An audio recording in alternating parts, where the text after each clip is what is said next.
تبارك الذي نزل الفرقان على عبده ليكون للعالمين نذيرا.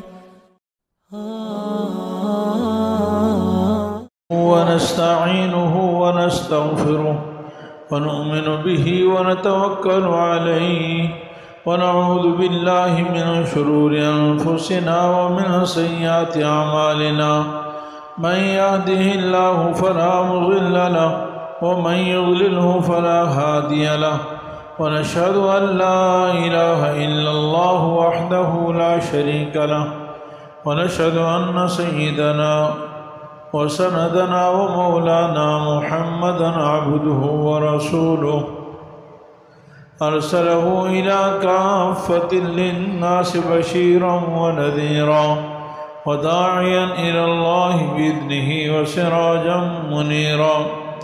أما بعد فأعوذ بالله من الشيطان الرجيم. بسم الله الرحمن الرحيم.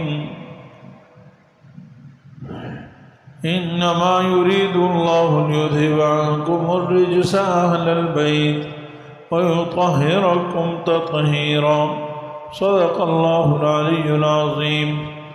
ما كان محمد أبا أحد من رجالكم ولكن رسول الله وخاتم النبيين.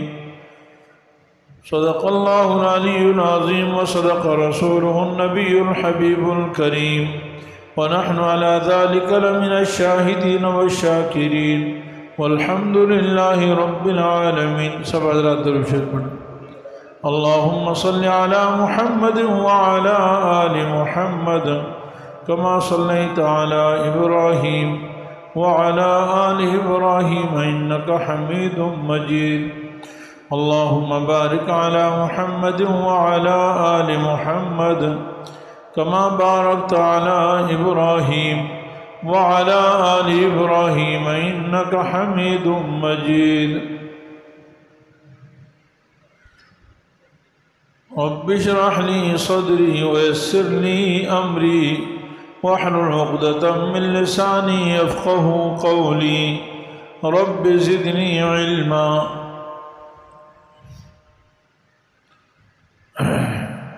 اللہ رب العالمین ساری کائنات کے خالق و مالک ہیں، رازق ہیں. اللہ تعالیٰ کے بے شمار انعامات ہیں. اللہ کی نعمتوں کو کوئی گننا چاہے تو گن نہیں سکتا ہے. اسی پر ہمارا ایمان ہے اور اسی سے ہم مدد مانگتے ہیں، اسی پر بھروسہ کرتے ہیں. اللہ تعالی ہمیں اس کا ذات کا کامل یقین نصیب فرمائے اور اسی یقین کامل پر خاتمہ فرمائے اور اللہ تعالی سے قیامت میں ملاقات فرمائے. میرے عزیز بھائیوں، گزشتہ جمعے میں نے سیدنا حضرت حسین رضی اللہ تعالیٰ عنہ یا اہل بیت کے متعلق کچھ گفتگو فرمائی تھی اور اس ضمن میں بتایا تھا کہ قرآن کریم کی اصطلاح میں اہل بیت کا مصداق یعنی قرآن سے جو ثابت ہے وہ ازواج مطہرات ہیں، اور مفسرین نے لکھا ہے کہ قرآن کی اصطلاح میں صرف ازواج مطہرات اہل بیت ہیں. باقی حدیث میں آپ صلی اللہ علیہ وسلم نے حضرت فاطمہ الزہرا، حضرت علی رضی اللہ تعالیٰ عنہ، حضرت حسن، حضرت حسین رضی اللہ تعالیٰ عنہ کو بھی اہل بیت میں شامل فرمایا ہے. تو یہ سب حضرات ہمارے نزدیک اہل بیت میں شامل ہیں. حضرت سیدنا حسین رضی اللہ تعالیٰ عنہ اور حضرت حسن رضی اللہ تعالیٰ عنہ یہ آپ صلی اللہ علیہ وسلم کے نواسے ہیں اور انتہائی چہیتے اور محبوب ہیں اور بے شمار فضائل ہیں. ان حضرات کو شامل ہیں. آپ صلی اللہ علیہ وسلم روزانہ جب تک ان کی زیارت نہ کر لیتے تھے چین نہیں آتا تھا. بہرحال حضرت حسین رضی اللہ تعالیٰ عنہ کی شہادت کا، کربلا کا واقعہ اور اس کا کچھ پس منظر میں نے وعدہ کیا تھا کہ انشاءاللہ میں اگلے جمعے بیان کروں گا. تاکہ مسلمانوں کو صحیح حقائق کا پتہ چلے۔ پہلی بات تو یہ ذہن میں رکھیں کہ حضرت حسین رضی اللہ عنہ کے واقعہ کربلا میں تاریخ کے اندر اس قدر، اور خصوصاً اس کی چھوٹی جزیات میں، واقعات میں یہ ہوا اور یہ ہوا اور اس نے یہ کہا اور اس نے یہ کہا، اس قدر جھوٹ، ملمہ سازی اور غلط بیانی کر دی گئی ہے کہ شاید تاریخ میں کسی واقعے میں اتنا جھوٹ اور ملاوٹ نہیں ہے۔ بہرحال بڑی بڑی باتیں جو بنیادی باتیں ہیں اور جو صحیح بڑے بڑے مورخین سے ثابت ہیں، ان کے کچھ گفتگو پس منظر میں بیان کرتا ہوں۔ دیکھیے، میں نے گزشتہ جمعہ عرض کیا تھا کہ سیدنا حضرت عثمان رضی اللہ تعالیٰ عنہ جب شہید ہوئے، تقریباً یہ سن 35 ہجری تھی، یعنی آپ صلی اللہ علیہ وسلم کی ہجرت سے 35 سال ہو گئے تھے، اور آپ صلی اللہ علیہ وسلم کے وصال 11 ہجری میں ہوا ہے، 10 ہجری پوری اور 11ویں شروع تھی، تو یوں یعنی آپ صلی اللہ علیہ وسلم کی وصال کے 25 سال بعد، جس میں 2.25 سال سیدنا ابو بکر صدیق کی خلافت ہیں، اور 10 سال اور 6 مہینے تقریباً سیدنا عمر فاروق رضی اللہ عنہ کی خلافت ہیں، اور 12 سال سیدنا عثمان غنی رضی اللہ عنہ کی خلافت ہے۔ تو 12 سن 35 ہجری کا واقعہ ہے کہ کچھ سبائی، عبداللہ ابن سبا کی نسل کے لوگ، وہ انہوں نے بغاوت کی اور مدینہ منورہ پر چڑھائی کر دی، اور انہوں نے کہا کہ ہم سیدنا عثمان رضی اللہ عنہ کے دشمن ہیں۔ حضرت سیدنا عثمان رضی اللہ عنہ خلیفۃ المسلمین تھے، اور رسول اللہ صلی اللہ علیہ وسلم کے دوہرے داماد تھے۔ انہوں نے جو بھی فیصلہ کیا، انہوں نے کہا کہ میں کسی ایک مسلمان کی جان اپنی ذات کے لیے شہید نہیں کرنا چاہتا، ضائع نہیں کرنا چاہتا۔ پوری فوج تھی، 64 لاکھ مربع میل پر حکمرانی تھی، لیکن جہاں انہوں نے کہا کہ میری ذات کی بات آئی تو اس قدر عجز و انکساری تھی، کہا کہ میں اپنے آپ کو سب سے چھوٹا سمجھتا ہوں، تو میں بڑا آدمی نہیں ہوں کہ میں اپنی جان کی حفاظت کے لیے کسی کی جان چلی جائے، میری حفاظت کرتے ہوئے۔ اس لیے کوئی فوج، کوئی پولیس، کوئی پہرے داری نہیں لگائی، یہاں تک کہ سیدنا حضرت علی المرتضیٰ رضی اللہ تعالیٰ عنہ نے زبردستی بغیر ان کے مان نہیں رہے تھے، اپنے دونوں بیٹوں کو آپ صلی اللہ علیہ وسلم کی چوکیداری پہ کھڑا کیا، سیدنا حسن اور سیدنا حسین رضی اللہ تعالیٰ۔ بہرحال خلاصہ یہ کہ باقی بہت سارے لوگ تھے، انہوں نے کئی دن تک سیدنا حسین رضی اللہ، حضرت عثمان رضی اللہ عنہ پر پانی بند کیا، ان کو گھر کے اندر محصور کر دیا، مسجد نبی میں نماز اور جمعہ پڑھانے کے لیے نہیں دیتے تھے، آنے دیتے تھے۔ حضرت عثمان رضی اللہ عنہ نے گھر کی چھت پر چڑھ کر خطبہ دیا اور فرمایا کہ دیکھو، میں وہ نہیں ہوں کہ جس نے مسجد نبی کی جگہ خریدی اور رسول اللہ صلی اللہ علیہ وسلم نے میرے لیے جنت کی بشارت دی، اور آج تم مسجد نبی میں مجھے آنے نہیں دیتے۔ میں وہ نہیں ہوں کہ مدینہ منورہ میں نے جو ہے ایک کنواں خریدا اور رسول اللہ صلی اللہ علیہ وسلم نے فرمایا جو اس یہودی سے کنواں خرید کر دے گا اس کو میں جنت کی بشارت دیتا ہوں، اور آج تم مجھے پانی نہیں پینا دیتے، ایک گھونٹ پانی کے لیے میں ترس رہا ہوں۔ بہرحال حضرت عثمان رضی اللہ عنہ کی شہادت بڑی مظلومانہ شہادت تھی، تاریخ میں شاید اس کی مثال نہیں ملتی ہے، کیونکہ مدینہ منورہ میں اپنے گھر میں بیٹھے ہوئے، اپنی خلافت کے اندر 64 لاکھ میل پر ایک آدمی خلیفہ ہو اور اس کو گھر میں گھس کر شہید کر دیا جائے۔ بہرحال حضرت عثمان رضی اللہ عنہ کو بے دردی سے قرآن کریم کی تلاوت کرتے ہوئے شہید کیا گیا۔ اس وقت سے یہ فتنے شروع ہو گئے۔ حضرت عثمان رضی اللہ عنہ کی شہادت کے بعد حضرت علی رضی اللہ عنہ خلیفہ بنے تو صحابہ میں کچھ اختلاف ہو گیا، کیونکہ حضرت عثمان رضی اللہ عنہ کا تعلق بھی بنو امیہ سے تھا، اور حضرت امیر معاویہ رضی اللہ عنہ کا تعلق بھی بنو امیہ سے تھا۔ حضرت امیر معاویہ رضی اللہ تعالیٰ عنہ کافی وقت سے شام وغیرہ کے علاقوں میں گورنر تھے، اور خلیفہ یعنی بہترین گورنر تھے، جن پر سیدنا عمر فاروق رضی اللہ عنہ کا مکمل اعتماد تھا، اور سیدنا عثمان غنی رضی اللہ عنہ کا مکمل اعتماد تھا، اور صحابی رسول اور کاتب وحی، بہت ساری فضائل حاصل ہیں جناب رسول اللہ صلی اللہ علیہ وسلم کی زوجہ مطہرہ حضرت ام حبیبہ کے بھائی بھی تھے، کئی نسبتیں حاصل ہیں۔ حضرت محمد رسول اللہ صلی اللہ علیہ وسلم نے حضرت امیر معاویہ کا نام لے کر دعا دی ہے، اللہم اجعل معاویہ ہادیا مہدیا، اے اللہ معاویہ کو ہادی بھی بنا، مہدی بھی بنا، ہدایت دوسروں کو دینے والا بھی بنا، اور خود بھی ہدایت یافتہ اور ہدایت پر قائم فرما۔ بہرحال حضرت امیر معاویہ رضی اللہ عنہ نے حضرت علی رضی اللہ عنہ سے یہ مطالبہ فرمایا کہ جی آپ خلافت پہلے قائم نہ کریں، پہلے حضرت عثمان رضی اللہ عنہ کے قاتلوں کا بدلہ لیا جائے۔ بہرحال یہ تھوڑا سا آراء میں اختلاف ہوا، اجتہادی اختلاف کہتے ہیں اس کو، اللہ کی طرف سے منظور تھا۔ بہرحال اس اختلاف کی نوبت یہاں تک چلی گئی کہ آپس میں لڑائی اور خانہ جنگی تک بات چلی۔ ادھر سیدہ عائشہ رضی اللہ تعالیٰ عنہا وہ مدینہ منورہ مکہ مکرمہ آئی تھی، وہاں ان کو خبر پہنچی کہ مدینہ میں فسادات ہیں، آپ مدینہ نہ جائیں بلکہ آپ بصرہ چلی جائیں۔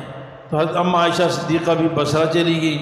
سیدنا علی رضی اللہ عنہ کو جب پتہ چلا کہ جی اس طرح حضرت ام عائشہ ادھر چلی گئی، حضرت امیر معاویہ نے کہا یہ اختلاف ہے، تو بہرحال بیچ میں کچھ لوگ پڑے تاکہ یہ اختلاف ختم ہو، لیکن بیچ میں سازشی ٹولہ ان کو ملنے نہیں دیتا تھا۔ حضرت علی رضی اللہ عنہ خود حضرت عائشہ رضی اللہ عنہ کے پاس گئے ملنے کے لیے کہ دیکھو میں مخالفت نہیں کر رہا، اور میں قاتلین عثمان رضی اللہ عنہ کا ساتھی نہیں ہوں، میں بھی یہ چاہتا ہوں کہ ان کو قتل کیا جائے، لیکن میں چاہتا ہوں پہلے خلافت قائم ہو، طاقت آئے، اور بعد میں ان کو سزا دی جائے۔ بہرحال اس دوران کئی دفعہ صلح ہونے لگی، رات کو صلح نامہ پہ دستخط ہو گئے، صبح اعلان ہونا ہے، راتوں رات سازشیوں نے ایک دوسرے پہ حملہ کر دیا، کیونکہ ان سازشیوں کو اور سبائیوں کو یہ پتہ تھا کہ اگر ان کی صلح ہو گئی تو ہماری خیر نہیں ہے، اس لیے یہ لڑائی کرواتے تھے۔ تاریخ گواہ ہے کہ جنگ جمل جس میں 10,000 مسلمان شہید ہوئے، جنگ صفین جس میں 74,000 مسلمان شہید ہوئے، اسی سازشوں کا نتیجے میں ہوئے۔ خلاصہ یہ کہ یہ سارا دور انتہائی لڑائیوں کا، فتنوں کا، مصیبتوں کا، پریشانیوں کا تھا۔ وہ صحابہ کرام اور وہ مسلمانوں کی عظیم جماعت جس نے 64 لاکھ مربع میل پہ اسلام کا جھنڈا کھڑا کر دیا اور اسلام کے لیے وہ قربانیاں دی، آج وہ آپس میں خانہ جنگی میں لگے ہوئے ہیں۔ کس قدر صحابہ پریشان تھے۔ یہ سلسلہ حضرت علی کے سارے زمانے میں چلتا رہا، تقریباً 4.5 پونے 5 سال حضرت علی رضی اللہ عنہ خلیفہ رہے۔ حضرت سیدنا علی اور مرتضیٰ رضی اللہ عنہ نے ایک کام یہ بھی کیا کہ آپ نے مدینہ منورہ کو دارالخلافہ کی بجائے کوفہ کو دارالخلافہ بنا دیا۔ یہ بھی ان کی اپنی سوچ تھی، شاید ایک وجہ یہ تھی کہ سارے ادھر ادھر جو ممالک مسلمان تھے ان کے لیے کوفہ مرکز بنتا تھا، تو ہر جگہ سے لوگوں کا آنا آسان تھا، اور دوسری وجہ جو لوگ آپ کے ارد گرد اور آپ پر ایک تسلط سا قائم کیا ہوا تھا سازشیوں نے، جو اپنے آپ کو شیعان علی کہتے تھے، وہ سب آپ کے ساتھ کوفہ میں جمع ہو گئے۔ حضرت علی رضی اللہ تعالیٰ عنہ کو موقع نہیں ملا۔ ایک دفعہ آپ نے فیصلہ فرمایا کہ اب موقع ہے کہ ہم ان سے بدلہ لیں، اور آپ نے کوفہ کی جامع مسجد میں خطبہ دیتے ہوئے اعلان فرمایا کہ ہم قاتلین عثمان سے بدلہ لیں گے۔ لیکن آپ کے آس پاس وہ فتنہ پرور لوگ اس قدر جمع تھے کہ جب جیسی مسجد کے ممبر سے حضرت سیدنا علی مرتضیٰ رضی اللہ عنہ نے اعلان فرمایا کہ قاتلین عثمان سے بدلہ لیں گے، تو مسجد میں آئے ہوئے مجمع 10,000 آدمی کھڑے ہو گئے، 10,000 آدمی، اور کہنے لگے پھر ہم سب کو قتل کر دیں، ہم سب قاتلین عثمان ہیں۔ یعنی احتجاجاً کھڑے ہوئے کہ ہم سب قاتلین عثمان ہیں، آئیں پھانسی لگائیں ہم سب کو، جیسے یہاں پہ احتجاج کیا جاتا ہے اور جیل بھرو اور اس طرح کی۔ تو اس طرح حضرت عثمان رضی اللہ عنہ نے فرمایا کہ ابھی بھی کوئی ترتیب نہیں بن رہی۔ تو بہرحال اس طرح ہوتے ہوتے بالآخر یہی لوگ جو حضرت علی رضی اللہ تعالیٰ عنہ کے ساتھ دے رہے تھے، انہوں نے حضرت امیر معاویہ رضی اللہ تعالیٰ عنہ سے کچھ صلح ہو رہی تھی حکم اور تحکیم کے معاملے میں، ان میں سے کچھ لوگ باغی ہو گئے حضرت علی رضی اللہ تعالیٰ عنہ کے، اور بغاوت کے بعد یہ الگ ہو گئے اور انہوں نے اپنا نام خوارج رکھ لیا۔ سیدنا علی نے فرمایا یہ خوارج ہیں، اور اتنے یہ سخت اور باغی بن گئے کہ حضرت علی رضی اللہ تعالیٰ عنہ کو اور مسلمانوں کو یہ کافر کہنے لگے کہ یہ کافر ہے۔ یہاں تک کہ انہی میں سے ایک آدمی عبد الرحمن ابن ملجم خارجی نے، یہ تاریخ گواہ ہے، پکی بات ہے، حضرت سیدنا علی المرتضیٰ رضی اللہ عنہ کو شہید کر دیا۔ حضرت علی رضی اللہ عنہ بھی دنیا سے رخصت ہو گئے۔ ان کے جانے کے بعد سیدنا حسن رضی اللہ تعالیٰ عنہ کے ہاتھ پر لوگوں نے بیعت کی اور وہ خلیفہ بن گئے، لیکن وہ اختلافات جو سیدنا عثمان کے زمانے سے چل رہے تھے وہ مسلسل چل رہے تھے۔ وہی لوگ جو سیدنا علی المرتضیٰ کے آس پاس تھے وہی سیدنا حسن کے آس پاس بھی جمع تھے، لیکن سیدنا حسن رضی اللہ تعالیٰ عنہ نے 6 مہینے کے بعد ایک خط بھیجا سیدنا امیر معاویہ رضی اللہ تعالیٰ عنہ کو کہ میں خلافت سے آپ کے ہاتھ پر دست بردار ہونا چاہتا ہوں، آپ اپنی شرائط لکھ کر دیں مجھے، آپ کن شرائط پر میری بیعت قبول فرماتے ہیں۔ سیدنا امیر معاویہ رضی اللہ تعالیٰ عنہ نے واپس ان کو سفید کاغذ بھیجا، خالص سفید کاغذ، اور فرمایا کہ میری طرف سے کوئی شرط نہیں ہے اور آپ جو شرط لگانا چاہتے ہیں مجھے منظور ہے۔ اس کاغذ پر آپ شرائط لکھیں اور میں ہر شرط کو ماننے کے لیے تیار ہوں۔ سیدنا حسن رضی اللہ عنہ نے 4-5 شرائط لکھی اور وہ بھیج دی۔ سیدنا امیر معاویہ رضی اللہ عنہ ان پہ دستخط کر دیے، اور سیدنا حسن رضی اللہ تعالیٰ عنہ نے سیدنا امیر معاویہ رضی اللہ تعالیٰ عنہ کے ہاتھ پر بیعت فرما لی۔ یوں یعنی تقریباً سن 41 ہجری میں یہ ایک بڑا عظیم کارنامہ ہوا، جس کی بشارت سیدنا محمد مصطفیٰ صلی اللہ علیہ وسلم نے خود دی تھی۔ اپنے حسن اور حسین کا نام لے کر فرمایا تھا کہ میرا یہ جو بیٹا ہے حسن، اس سے مسلمانوں کی 2 بڑی جماعتوں میں صلح ہوگی۔ یعنی 5-6 سالہ دور میں جو مسلمانوں آپس میں خانہ جنگی، لڑائی، انتشار، پریشانی، الحمدللہ سیدنا حسن رضی اللہ عنہ نے سیدنا امیر معاویہ کے ہاتھ پر بیعت کر کے وہ سارے ختم کر دیا۔ اب جب حضرت حسن رضی اللہ عنہ نے بیعت فرما لی تو وہ لوگ جو سیدنا حسن کے ساتھ تھے، چونکہ ان کی نظر میں یہ کام غلط تھا، حضرت حسن کو تانے دیتے تھے اور کہتے تھے، یعنی یہی لوگ جو اپنے آپ کو سبائی اور جو ان کے محبت کے دعوے دار تھے، وہ کہنے لگے یا عار المسلمین، تم مسلمانوں کے لیے شرم ہو، عار ہو، بزدل ہو، اور تم نے جو ہے امیر معاویہ کے ہاتھ پر بیعت کر لی۔ ان کے دلوں میں بغض پیدا ہو گیا۔ بہرحال سیدنا حسن رضی اللہ تعالیٰ عنہ بھی بعد میں دنیا سے رخصت ہو گئے۔ اس میں مختلف روایت ہے کہ ان کو زہر دیا گیا کسی دشمن کی طرف سے وغیرہ، لیکن وہ بھی دنیا سے چلے گئے۔ حضرت حسن رضی اللہ عنہ کے یہ بیانات تاریخ میں لکھے ہوئے ہیں، کتابوں میں لکھے ہوئے ہیں کہ حضرت حسن رضی اللہ عنہ ہمیشہ یہ کہتے تھے کہ سیدنا امیر معاویہ رضی اللہ عنہ میرے لیے لاکھوں درجے اچھے ہیں بنسبت ان لوگوں کے جو ہماری محبت کے گن گاتے ہیں، مجھے انہی سے خطرہ ہے۔ بہرحال پھر اس کے بعد ہوا یہ کہ سیدنا امیر معاویہ رضی اللہ عنہ کی خلافت شروع ہوگی، حکومت شروع ہوگی۔ یعنی 41 ہجری کے بعد اب پورے 64 لاکھ مربع میل یا اس سے بھی زیادہ پھیل گئی۔ سیدنا امیر معاویہ رضی اللہ تعالیٰ عنہ حاکم بن گئے، امیر المؤمنین بن گئے اور متفقہ طور پر امیر بن گئے۔ دیکھیے حضرت علی رضی اللہ عنہ کی عمارت میں بھی اختلاف نہیں تھا، حضرت امیر معاویہ رضی اللہ عنہ نے کبھی بھی حکومت نہیں مانگی، ان کا اختلاف صرف یہ تھا کہ پہلے بدلہ لیا جائے، یہ جو آپ کے پاس پناہ لے رہے ہیں ان کو پناہ مت دیں۔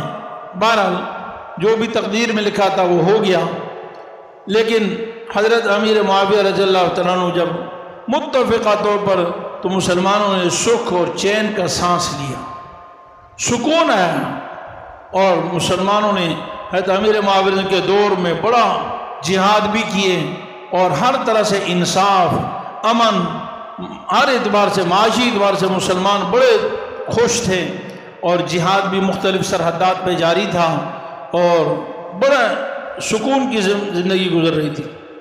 امیر معاویہ کی حکومت آئے ہوئے 10 سال گزر گئے۔ دیکھیے حضرت امیر معاویہ کی حکومت پر کسی صحابی کو اعتراض نہیں تھا، ان کے کسی قانون پر اعتراض نہیں تھا، ان کے کسی کارنامے پر اعتراض نہیں تھا۔ وہ خلیفہ، وہ ایک صحیح مسلمان اور صحابی رسول، کاتب وحی ایک خلیفہ تھے، حاکم تھے۔ 10 سال گزر گئے۔ 10 سال گزرنے کے بعد ایک بہت بڑے صحابی جنہوں نے ساری زندگی رسول اللہ علیہ وسلم کی صحبت میں بھی گزاری، سیدنا مغیرہ بن شعبہ رضی اللہ تعالیٰ عنہ، یہ بھی حضرت امیر معاویہ کے ساتھ ہوتے تھے۔ انہوں نے سیدنا امیر معاویہ رضی اللہ تعالیٰ عنہ کو، چونکہ صحابہ نے یہ جو 5-6 سالہ فتنوں کا دور ہے وہ دیکھا تھا، تو انہوں نے امیر معاویہ رضی اللہ تعالیٰ عنہ کو اس بات پہ آمادہ کیا کہ میں آپ سے گزارش کرتا ہوں آپ اپنا ولی عہد، اپنا نائب اور جانشین مقرر کر دیں ابھی سے، ورنہ ایسا نہ ہو کہ آپ کے جانے کے بعد جس طرح حضرت عثمان رضی اللہ عنہ کے بعد فتنے کھڑے ہوئے اور مسلمان آپس میں خانہ جنگی کی، حالانکہ پہلے زمانہ تو زیادہ اچھا تھا، بہت سارے صحابہ بھی تھے، پھر بھی آپس میں لڑ پڑے، اور اب تو زیادہ فتنوں کا زمانہ ہے، ایسا نہ ہو آپ کے بعد پھر خانہ جنگی شروع ہو جائے، مسلمانوں میں انتشار ہو۔ اور پھر ساتھ میں مشورہ یہ دیا کہ خلیفہ ولی عہد، اپنا نائب اور جانشین کسی ایسے آدمی کو مقرر کریں جو قبائلی اور قومی اعتبار سے مضبوط بھی ہو، بادشاہت کا، حکومت کا تجربہ بھی ہو، اور جرت و بہادری بھی ہو۔ اور میری رائے یہ ہے کہ ان ساری صفات کے اعتبار سے آپ کے بیٹے یزید ابن معاویہ سے بہتر کوئی آدمی نہیں ہے، چونکہ حضرت سیدنا امیر معاویہ کا سارا خاندان ہمیشہ سے سردار رہا ہے، بادشاہ رہا ہے، حکومت کرتے رہے ہیں، یہ ایک سردار خاندان تھا، جاہلیت کے دور میں بھی یہ ہمیشہ سردار رہے، اور اسلام لانے کے بعد بھی یہ سردار بڑے رہے، گورنر رہے وغیرہ۔ تو فرمایا ان کو تجربہ بھی ہے، آپ ان کو اپنا ولی عہد مقرر کر دیں۔ دیکھیے اجتہاد میں غلطی ہو سکتی ہے، لیکن صحابہ کی رائے پر، صحابہ کی سوچ پر غلط فہمی یا غلط سوچ نہیں بنا سکتے ہم کہ نعوذ باللہ ان کا یہ فیصلہ جو ہے کسی غلط مقصد کے لیے تھا یا کسی اور غرض کے لیے تھا، نہیں، ایسا نہیں۔ یاد رکھیے صحابہ کی شان، ان کی عظمت، ان کی صفائی اللہ تعالیٰ نے بیان فرمائی ہے۔ اگر صحابہ کے بارے میں ہمیں ذرا سی بدظنی ہوگی تو پھر ہم ایمان سے ہاتھ دھو بیٹھیں۔ تو بہرحال سیدنا امیر معاویہ رضی اللہ عنہ نے یزید ابن معاویہ کے لیے اپنی خلافت کے 10 سال بعد بیعت لینا شروع کر دی، مختلف علاقوں میں بیعت لی، یہاں تک کہ پورے 64 لاکھ مربع میل بلکہ اس سے زیادہ علاقوں میں بیعت لے لی، اور سب نے بیعت کر لی، اختلاف نہیں کیا۔ صرف 5 ایسے افراد تھے، 5 بڑی شخصیات مدینہ منورہ کی رہنے والی، جنہوں نے اختلاف کیا، اور اختلاف کی جو بنیاد تھی وہ یہ تھی، اور کچھ نہیں تھا اختلاف کی بنیاد۔ اختلاف کی بنیاد یہ تھی کہ باپ کے بعد بیٹا خلیفہ بنے، یہ پرانا قیصر و کسریٰ کا طریقہ تھا کہ وراثت چلتی جائے۔ اسلام میں اس طرح نہیں کرنا چاہیے۔ حضرت سیدنا ابو بکر صدیق نے اپنے بیٹے کو خلیفہ نہیں بنایا، سیدنا عمر فاروق نے اپنے بیٹے کو خلیفہ نہیں بنایا، سیدنا عثمان غنی نے اپنے بیٹے کو خلیفہ نہیں بنایا، یہاں تک کہ سیدنا علی المرتضیٰ رضی اللہ عنہ نے بھی حضرت حسن کو خلیفہ نہیں بنایا تھا، بلکہ کچھ لوگوں نے پوچھا آپ کے بعد ہم کس سے بیعت کریں؟ حسن سے بیعت کر لیں۔ فرمایا تمہاری مرضی ہے، حسن سے بیعت کرو یا جس سے چاہے بیعت کرو۔ تو بہرحال ان خلفاء نے کسی اپنے بیٹے کو خلیفہ نہیں بنایا، تو سیدنا امیر معاویہ نے اپنے بیٹے کو کیوں جانشین بنایا؟ یہ وہ قیصر و کسریٰ کا طریقہ ہے، اسی لیے ان کو خلیفہ نہیں بنانا چاہیے۔ 5 حضرات، لیکن سیدنا امیر معاویہ نے، تاریخ گواہ ہے، ان کے خلاف کوئی کارروائی نہیں کی، کوئی تشدد نہیں کیا، کوئی ظلم و ستم نہیں کیا، کوئی گرفتار نہیں کیا، کوئی بے ادبی اور توہین اور تحقیر نہیں کی۔ 5 حضرات تھے، ایک اور بڑی شخصیات تھی سیدنا ابو بکر صدیق کے بیٹے سیدنا عبد الرحمن ابن ابی بکر، سیدنا عمر رضی اللہ عنہ کے بیٹے عبداللہ ابن عمر، سیدنا زبیر رضی اللہ عنہ کے بیٹے عبداللہ ابن زبیر، اور سیدنا عباس رضی اللہ عنہ کے بیٹے عبداللہ ابن عباس، عبداللہ ابن عباس، یعنی 3 تو عبداللہ کے نام سے، اور 5ویں سیدنا حسین رضی اللہ تعالیٰ عنہ۔ ان 5 حضرات کی رائے یہ تھی کہ بیٹے کو خلیفہ بننے کے لیے مقرر نہیں کرنا چاہیے، اور یہ طریقہ غلط ہے۔ بہرحال امیر معاویہ رضی اللہ عنہ مزید 10 سال خلیفہ رہے، 10 سال بعد آپ دنیا سے رخصت ہو گئے۔ جب آپ دنیا سے رخصت ہو گئے تو خود بخود یزید بن معاویہ رضی اللہ تعالیٰ عنہ خلیفہ بن گئے، امیر المومنین بن گئے، اور ساری دنیا میں ان کی خلافت کے لیے بیعت پہلے سے لے لی تھی سارے مسلمان حکومت میں۔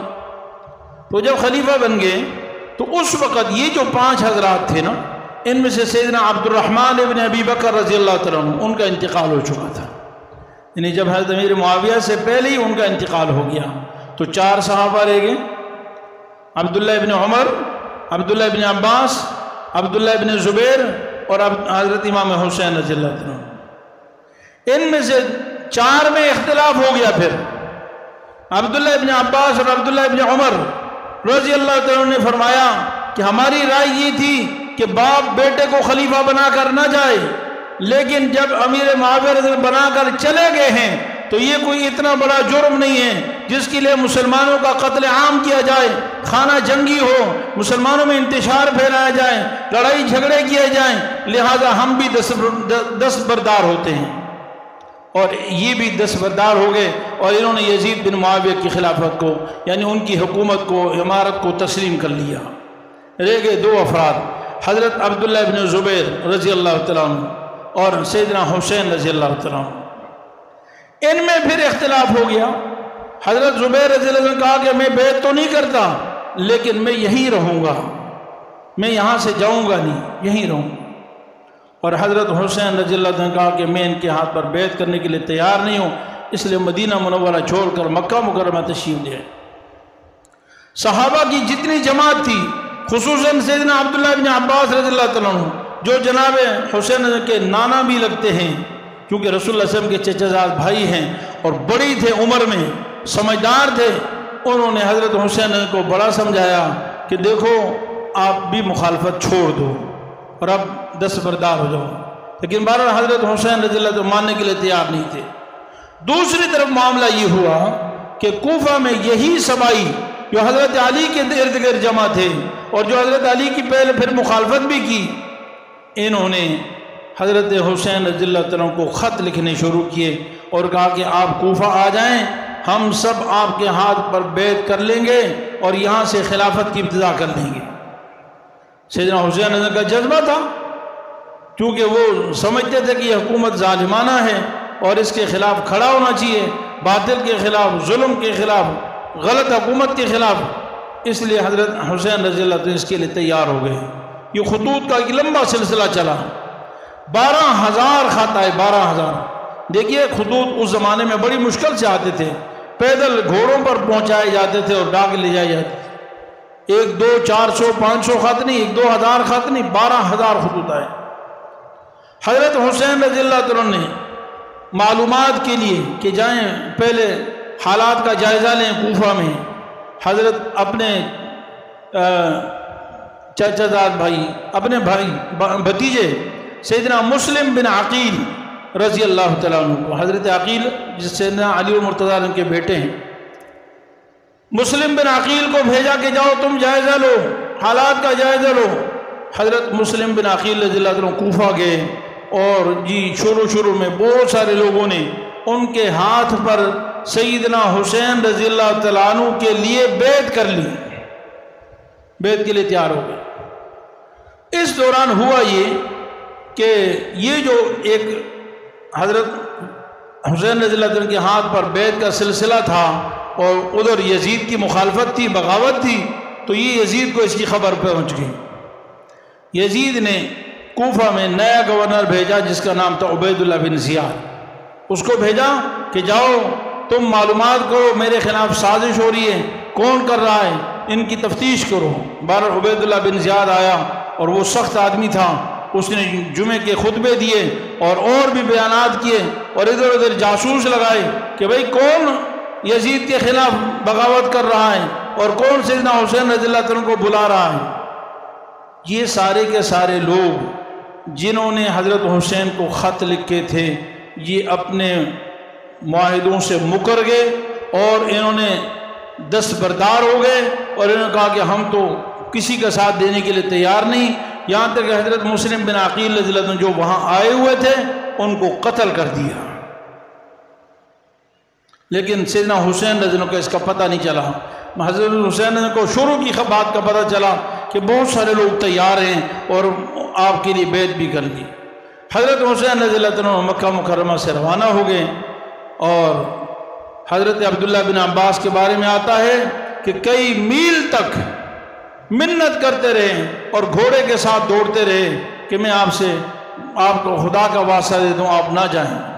حضرت عبداللہ بن عمر بھی سمجھاتے رہے کہ آپ نہ جائیں اور اگر آپ نے جانا بھی ہے تو اکیلے چلے جائیں، یہ کوفہ کے لوگ آپ سے غداری کریں گے، انہوں نے آپ کے ابا کے ساتھ غداری کی ہے، انہوں نے حضرت عثمان رضی اللہ عنہ کو شہید کیا ہے، یہ کبھی بھی آپ کے ساتھ وفا نہیں کریں گے۔ لیکن حضرت حسین رضی اللہ عنہ ایمانی جذبہ، غیرت، جرأت ایمانی اور پھر اہل بیت کا جذبہ تھا، انہوں نے کہا نہیں میں تو جاؤں گا، اور اہل بیت کو لے کر ادھر کوفہ سے ان کے استقبال کے لیے 60 آدمی آئے تھے، وہ یہی لوگ تھے۔ بہرحال حضرت حسین رضی اللہ عنہ راستے میں آدھے راستے میں کہیں تھے کہ وہاں پہ پتہ چلا کہ حضرت مسلم بن عقیل کو تو شہید کر دیا ہے اور جو پیچھے بیعت کرنے والے تھے وہ سب مکر گئے ہیں۔ تو پھر حضرت حسین رضی اللہ عنہ نے ارادہ کیا کہ ہم واپس چلے جاتے ہیں، لیکن بہرحال مسلم بن عقیل کے جو بیٹے تھے حضرت حسین کے ساتھ انہوں نے کہا ہم تو عرب کی غیرت ہے، ہم تو واپس نہیں جائیں گے اور اپنے باپ کا بدلہ لیں گے۔ بہرحال حضرت حسین رضی اللہ عنہ پھر آمادہ ہو گئے کہ چلتے ہیں، جائیں گے۔ بہرحال آپ گئے کوفہ کے قریب تقریباً 10 کلومیٹر فاصلے پر ایک مقام ہے جس کا نام ہے قادسیہ۔ وہاں تک پہنچے تو عبیداللہ بن زیاد نے 4000 فوجی بھیجے آگے سے، 4000 فوجی۔ عبیداللہ بن زیاد گورنر تھا اور 4000 فوجیوں کا جو کمانڈ تھا وہ تھے عمر بن سعد۔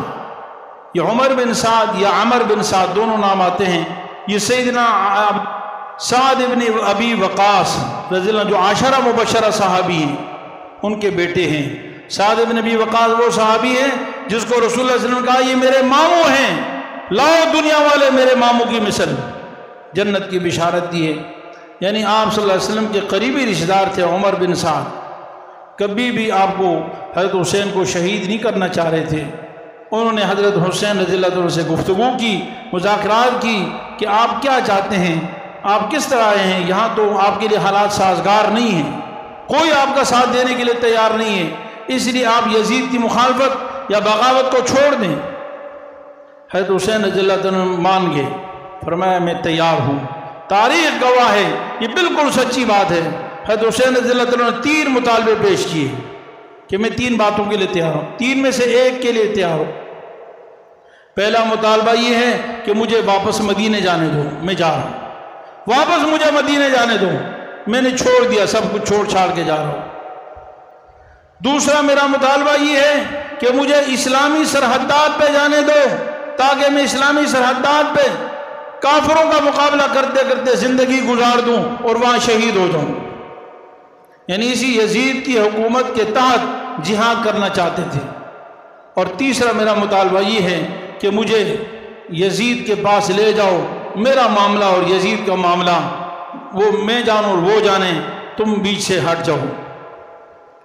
تو عمر بن سعد نے یہ مطالبہ مان لیا کہ بالکل ہم اس کے لیے تیار ہیں، آپ یزید کے پاس شام چلے جائیں، دمشق چلے جائیں، ہم بالکل اس کے لیے تیار ہیں۔ اس پہ معاہدہ ہو گیا، فیصلہ ہو گیا۔ قادسیہ سے حضرت سیدنا حسین رضی اللہ تعالیٰ عنہ شام کی طرف روانہ ہوئے اور 88 کلومیٹر شام کی طرف سفر کیا۔ یاد رکھیں 88 کلومیٹر سفر کوئی معمولی نہیں ہے، آج کا دور نہیں ہے جہاں پہ بسیں ہیں، گاڑیاں ہیں اور بڑے بڑے تیز رفتار سواریاں ہیں۔ اونٹوں اور اور گھوڑوں کا سفر تھا، پھر بچے، عورتیں، مرد سب ساتھ تھے۔ 88 کلومیٹر دور شام کے راستے پر کربلا واقع ہے۔ کسی سے بھی پوچھیں، گوگل سے آج معلوم کریں، مدینے کے راستے پر، مدینہ اور کوفے کے راستے پر کربلا نہیں ہے۔ آپ تو کوفہ آ رہے تھے نا۔ اگر عمر بن سعد نے آپ کو شہید کرنا ہوتا، آپ کو قتل کرنا ہوتا تو قادسیہ میں قتل کرتے، جہاں 4000 فوج تھی۔ لیکن عمر بن سعد نے اپنی فوج کے حصار میں ان کو لے کر ساتھ روانہ ہوئے اور کہا کہ آپ کو بالکل باعزت طریقے سے دمشق آپ جائیں اور یزید کے پاس اپنا معاملہ ختم کر لیں۔ حضرت حسین رضی اللہ عنہ وہاں سے قادسیہ سے یعنی کوفہ سے تقریباً 88 کلومیٹر کربلا گئے، 88 کلومیٹر کربلا جو دمشق کے راستے پر ہے، شام کے راستے پر۔ لیکن یہ جو باغی تھے، جو حضرت حسین رضی اللہ عنہ کے ساتھ بھی تھے اور مخالفت میں عبید اللہ بن زیاد کی لشکر میں تھے، ان کا راز حضرت حسین رضی اللہ عنہ نے فاش کر دیا تھا۔ حضرت حسین کے پاس رضی اللہ عنہ کے پاس وہ 12000 خطوط کا تھیلا تھا، بورا بھرا ہوا تھا، اور عمر بن سعد کو وہ بورا دکھایا کہ دیکھو یہ نام لکھے ہوئے ہیں، یہ انہوں نے، یہ جو باغی، یہ سامنے حضرت حسین نے نام لیا، او فلانے تیرا یہ خط ہے، او فلانے تیرا یہ خط ہے، او فلانے تیرا یہ خط ہے، تم نے مجھے 12000 خط لکھے اور اب تم جو میرے مخالفت میں ہو، اور اب مجھے جو تم مخالفت میں آئے۔ ان سبائیوں نے آپس میں مشورہ کیا کہ دیکھو حضرت سیدنا حسین رضی اللہ عنہ یزید کے پاس پہنچ گئے تو یہ تو آپس میں مل جائیں گے، ان کا اتفاق و اتحاد ہو جائے گا، لڑائی ختم ہو جائے گی، لیکن یاد رکھیں یزید ہمیں کبھی معاف نہیں کرے گا۔ ایک ایک کو چن کر، یہ جو 12000 خطوط ہیں، جس کے نام کا خط ہے اس کو ایک ایک کو معلوم کر کے اس کو پھانسی پہ لٹکائے گا۔ لہذا اس کے بغیر ہمارے لیے بچنے کا کوئی راستہ نہیں ہے کہ سیدنا حسین رضی اللہ عنہ کو یزید تک پہنچنے نہ دیا جائے۔ چنانچہ 10 محرم الحرام کو آدھی رات میں انہی باغیوں نے سیدنا حسین رضی اللہ عنہ پر حملہ کیا، اور اندھیرے میں حملہ کیا جیسے جنگ چھڑ گئی، اور سب سے پہلے سیدنا حسین رضی اللہ عنہ کا وہ خیمے کو آگ لگائی جس میں یہ 12000 خطوط تھے تاکہ ثبوت مٹ جائے، اور پھر سیدنا حسین رضی اللہ عنہ کو شہید کیا۔ پھر ایک لڑائی چھڑ گئی تو پھر یہ جو یزید کی فوج تھی، جو عبید اللہ بن زیاد کی فوج تھی، انہوں نے لڑائی کی، اور حضرت حسین رضی اللہ عنہ کے ساتھ جتنے یہ کوفی لوگ تھے اور جتنے اور لوگ تھے، ایک ایک کر کے انہوں نے سب کو قتل کر دیا۔ یہ ہے صحیح واقعہ جو علماء، مفسرین، محدثین، اہل سنت والجماعت کے تمام علماء نے متفقہ لکھا ہے۔ یاد رکھیں جن لوگوں نے سیدنا علی کو شہید کیا، جنہوں نے سیدنا عثمان رضی اللہ عنہ کو شہید کیا، جن کوفہ کے سبائی لوگوں نے جو حضرت علی کی محبت کے دعوے، انہوں نے سیدنا حسین رضی اللہ عنہ کو شہید کیا ہے۔ اور پھر بہرحال آگے واقعہ ہے کہ حضرت حسین رضی اللہ عنہ کو جو عورتیں بچی تھیں وہ یزید کے پاس آئیں، تو تفصیلی واقعہ ہے۔ اللہ تعالیٰ اپنے فضل سے ہمیں ہر قسم کے فتنوں سے محفوظ فرمائے، ہمیں اہل بیت سے اور ازواج مطہرات سے جو اصل میں اہل بیت ہیں، اور تمام اہل بیت سے، حضرت حسن، حضرت حسین، حضرت علی رضی اللہ تعالیٰ عنہ اور حضرت سیدہ فاطمہ الزہرا رضی اللہ تعالیٰ عنہ سے ہمیں سچی محبت نصیب فرمائے۔ تمام صحابہ، تمام اہل بیت، تمام ازواج مطہرات ہمارے لیے سر کے تاج ہیں، ہم سب سے محبت کرتے ہیں، سب سے محبت ہمارے ایمان کا حصہ ہے۔ اور صحابہ کرام میں یہ جو 5-6 سالہ لڑائی کا دور ہوا، اختلاف ہوا، ہم ان پہ بحث نہیں کرتے، وہ چلے گئے اور ان کا معاملہ اللہ کے پاس ہے۔ اللہ تعالیٰ نے ان حضرات کی فضائل بیان فرمائے اور دنیا میں اعلان کیا ہے رضی اللہ عنہم ورضوا عنہ، اللہ ان سے راضی اور یہ لوگ اللہ سے راضی ہیں، تو ہمیں ناراضگی کی باتیں کرنے کی کوئی ضرورت نہیں ہے۔ اللہ کا معاملہ اور اللہ کے قیامت میں آخرت کا معاملہ صحابہ کا معاملہ ہے۔ اللہ تعالیٰ ہمیں ان کی محبت نصیب فرمائے اور ان کی اتباع نصیب فرمائے، اور ان کی رفاقت اللہ رب العالمین اپنے فضل سے ہمیں جنت الفردوس میں عطا فرمائے۔ ایک اعلان تفصیلی بیان تو نہیں کر سکا آج، چونکہ پچھلے جمعے میں نے یہ وعدہ کیا تھا کہ آپ کو یہ بیان کروں گا، لیکن دیکھیے ابھی 24 جولائی 2024 کو ایک قادیانی مبارک ثانی کے بارے میں سپریم کورٹ آف پاکستان سے فیصلہ آیا ہے، اور وہ مبارک ثانی نے قرآن کریم میں تحریف شدہ تفسیر صغیر کے نام سے تفسیر ہے قادیانیوں کی، انہوں نے قرآن میں تحریف کی ہے، اور اس کا کئی سال سے چل رہا تھا، اس کیس میں پکڑا ہوا تھا، لیکن سپریم کورٹ نے اس کو بری قرار دیا، اور 1974 میں جو آئین پاکستان بنا قادیان کا کافر ہونے کا متفقہ آئین ہے، اور پھر 1984 میں بھی دوبارہ امتناع قادیانیت آرڈیننس قومی اسمبلی سے منظور ہوا اور اس کا فیصلہ ہوا۔ یہ جو 24 جولائی کا فیصلہ ہے یہ اس کے 100% سراسر خلاف ہے۔ 1900 دیکھیے، قادیانیت ایک نیا فرقہ ہے، وہ سیدنا محمد مصطفیٰ صلی اللہ علیہ وسلم کے بعد غلام احمد قادیانی کو اپنا نبی مانتے ہیں، وہ ان کو غلام احمد قادیانی کو محمد الرسول اللہ کہتے ہیں، اور کلمہ طیبہ پڑھتے ہوئے لا الہ الا اللہ محمد الرسول اللہ، وہ کہتے ہیں یہ محمد الرسول اللہ سے مراد غلام احمد قادیانی ہے۔ وہ دھوکہ دیتے ہیں۔